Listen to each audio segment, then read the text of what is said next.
안녕하세요. 깍시 인사드립니다.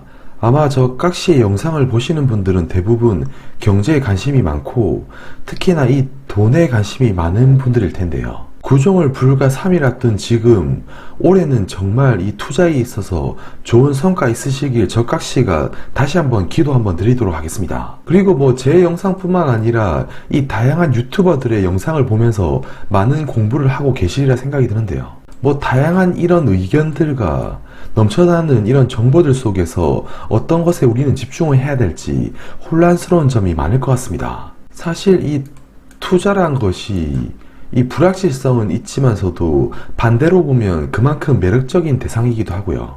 사실상 이 자본주의 사이에서는 이런 분석과 활동 그리고 공부는 필수 불가결의 중요한 산이라고 저는 생각이 드는데요. 그래서 오늘은 다시 한번 이 달러 이야기를 좀 이야기해 볼까 하고요. 그래서 오늘의 주제는 이 달러 그리고 양적 완화로 강력한 상승이 올까 이렇게 정해봤습니다. 본격적으로 영상을 시청하기에 앞서서 구독이 아닌 분은 이 오른쪽 하단에 구독 버튼 한번 부탁드리고요. 그리고 좌측 하단에 좋아요와 알람 설정까지 3종으로 좀 부탁을 드릴게요. 현재 전 세계는 사실상 이 돈을 뿌리고 있는 중입니다. 뭐 사실상 이 시기부터 좀 경기가 안 좋았다고 보면 경기가 지금까지 계속 안 좋았던 만큼 이 돈을 안 뿌리고는 사실 못 빼기고 있는 형국이죠. 이 아래 차트는 각 주요 은행들의 자산 차트를 제가 들고 온 것이고요. 참고로 이 파란색 선은 유로, 그리고 노란색 선은 이 중국, 그리고 초록색 선은 일본, 그리고 빨간색 선은 이 미국을 나타냅니다.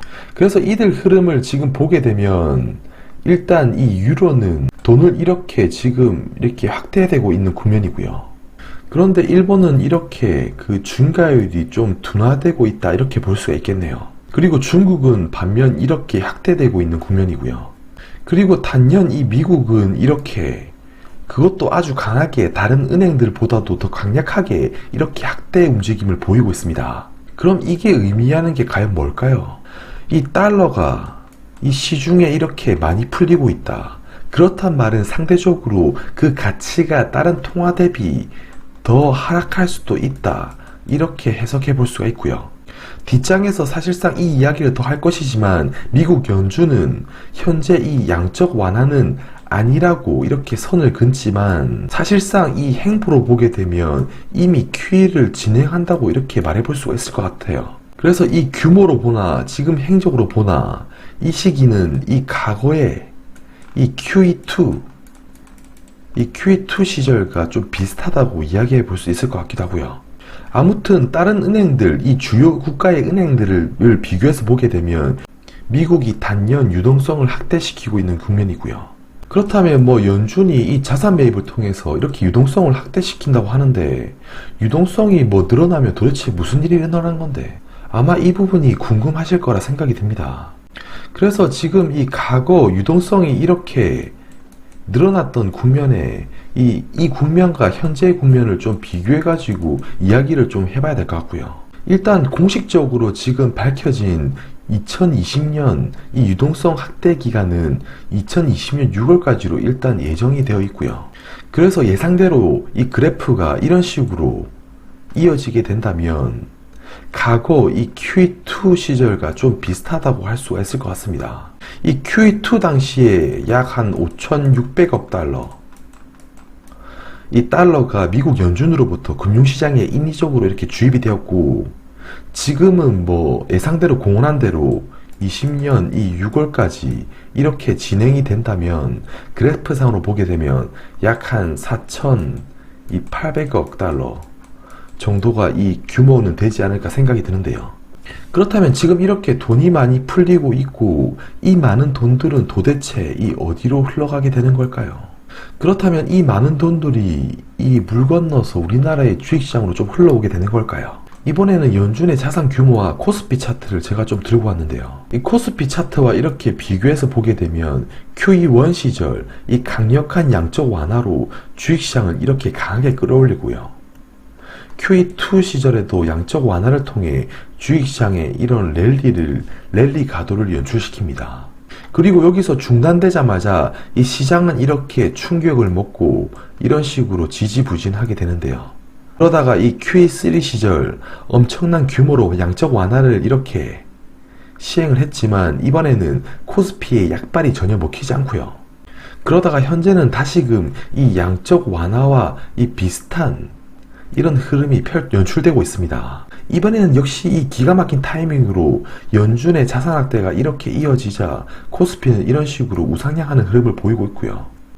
앞에서 적어도 이 2020년 이 6월까지는 이 연준의 자산 흐름이 이렇게 이어질 것이다 라고 예상이 된다고 했으니 당분간 주식시장도 이런 식으로 랠리가 이어질 가능성이 높은 것일까요?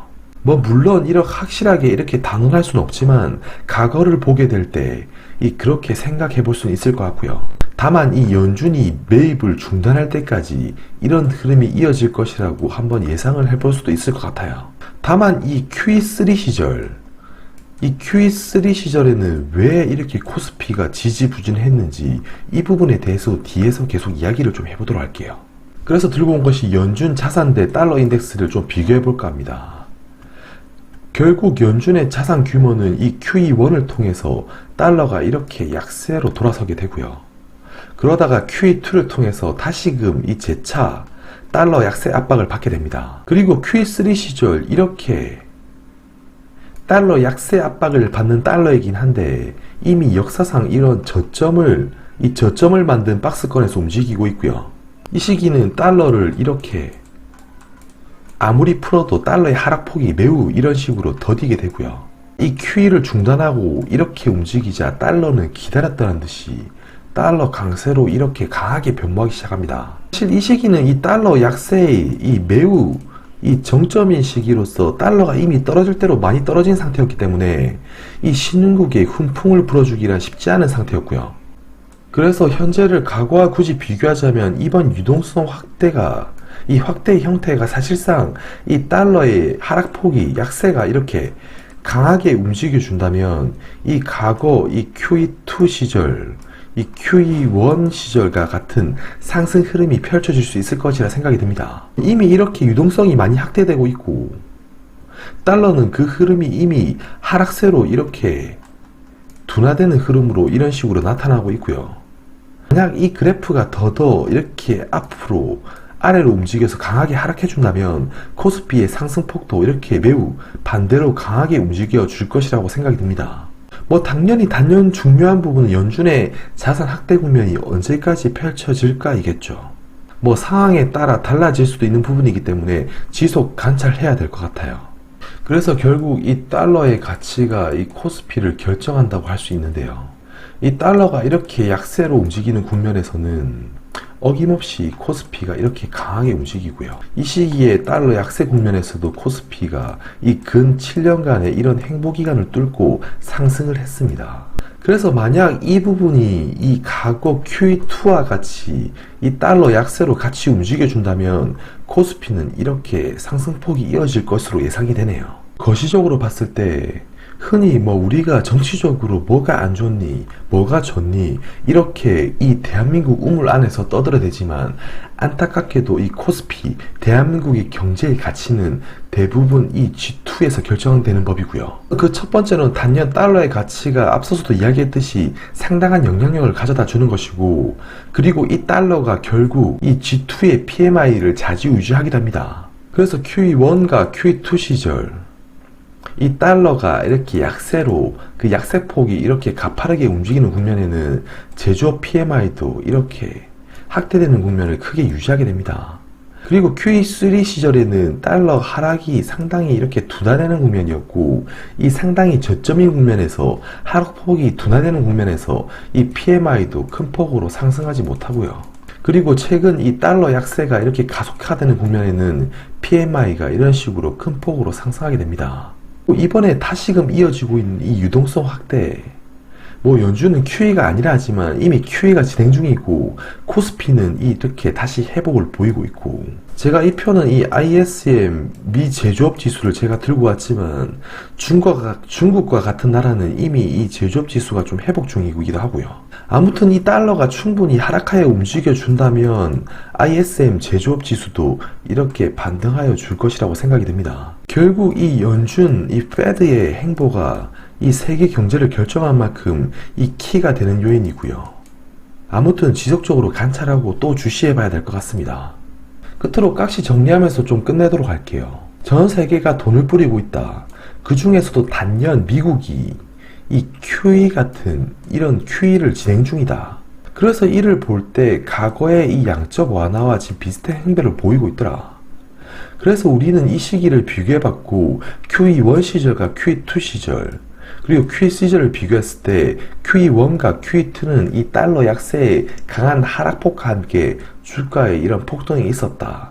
다만 QE3 시절은 이 달러가 이 상당히 이렇게 저점에 근접했었고 이때는 이미 이 하락의 정점에 머문 시기에서 달러의 하락폭이 매우 작았고 이 시기는 그래서 이 코스피의 주가 상승폭이 매우 미비했다. 그래서 결론적으로 볼 때 이 달러의 하락폭이 매우 중요하다는 것이고 동시에 이 하락폭이 커질 때 이 제조업 PMI 이 G2 국가의 제조업 PMI도 크게 상승을 하더라는 것입니다. 그럼 계획대로 이 흘러가 준다면 그러니까 연준이 자산 확대를 멈추지 않고 이 달러가 그에 맞게 강하게 이렇게 하락해 준다면 이 코스피는 빨갛게 이렇게 물들지 않을까 하는 부분이고요. 오늘 제 생각이 좀 가미되긴 했지만 과거의 이런 패턴을 가지고 분석한 것이니 한번 참조해 주시고 공부해 보시면 많은 도움이 될 것 같습니다. 아마 제 영상을 꾸준히 보시는 분은 많이 되리라 생각은 되지 않지만 꾸준히 보시면 단연 경제를 보는 눈이나 이 시야를 넓히는데 제가 조금 나름은 도움이 될 수 있을 것이라 생각이 듭니다. 그리고 저 또한 당연히 구독자분들 덕분에 한 발짝 더 나아가서 많이 배우고 있고요. 오늘 영상은 여기까지 하고 마치도록 할게요. 내일 모레면 명절인데 이 새해 복 많이 받으시고요. 또 다음 시간에 뵙도록 하겠습니다. 감사합니다.